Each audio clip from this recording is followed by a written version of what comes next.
આજરોજ ગૃહ રાજ્ય મંત્રી હર્ષ સંઘવી અમદાવાદની મુલાકાત લઈ પોલીસ કર્મચારીઓની ઉમદા કામગીરી માટે સરાહના કરી બિરદાવ્યા હતા। સાથે જ અમદાવાદ ખાતે આયોજિત કોલ્ડ પ્લે વેળાએ શહેરમાં કરવામાં આવેલ આયોજન અને સુરક્ષા વ્યવસ્થાની પણ ખૂબ પ્રશંસા કરી હતી અને અમદાવાદ પોલીસને અભિનંદન આપ્યા હતા। હર્ષ સંઘવી કહ્યું હતું કે આ આયોજન તમામ રાજ્યો માટે સોપ જેવું કામ લાગી શકે છે। સાથે જ તેઓએ પાટીદાર યુવાઓ પર થયેલા કેસ પાછા ખેંચી લેવા મામલે પણ માહિતી આપી હતી।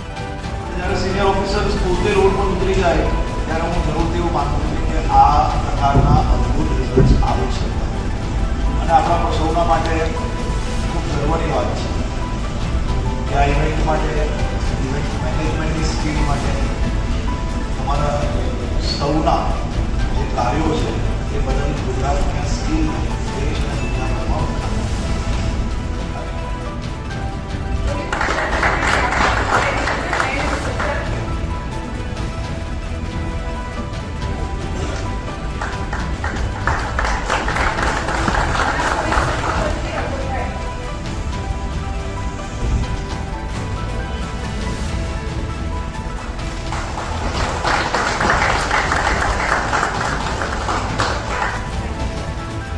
આજે અમદાવાદ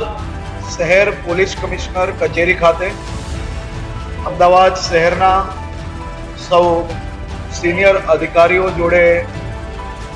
એક રિવ્યુ બેઠકમાં મળવાનું થયું અને ખાસ કરીને અમદાવાદ શહેર પોલીસ કમિશનર શ્રી GS મલિકજી અને એમની આખી ટીમને રાજ્ય સરકાર વતી હાલમાં જ દેશ નહીં પરંતુ દુનિયાભરમાં જે મેનેજમેન્ટ માટે ખાસ કરીને દુનિયાભરના લોકોએ જે રાજ્ય સરકાર અને અમદાવાદને જે અભિનંદન આપ્યા છે એવા ઇન્ટરનેશનલ કોન્સર્ટમાં જે બંદોબસ્તની પ્લાનિંગ હતી એ પ્લાનિંગ જોડે જોડાયેલા સૌ અધિકારીઓને ખાસ અભિનંદન આપવા અહીં આવ્યો હતો। અમદાવાદ શહેર પોલીસ દ્વારા જે વ્યવસ્થાઓ માટેનું પ્લાનિંગ જે બનાવ્યું છે આ પ્લાનિંગ એ દેશભરના ઇવેન્ટો માટે એક SOP સ્વરૂપે કામ આવે તે પ્રકારનું કામગીરી ટીમ અમદાવાદ દ્વારા કરવામાં આવી છે।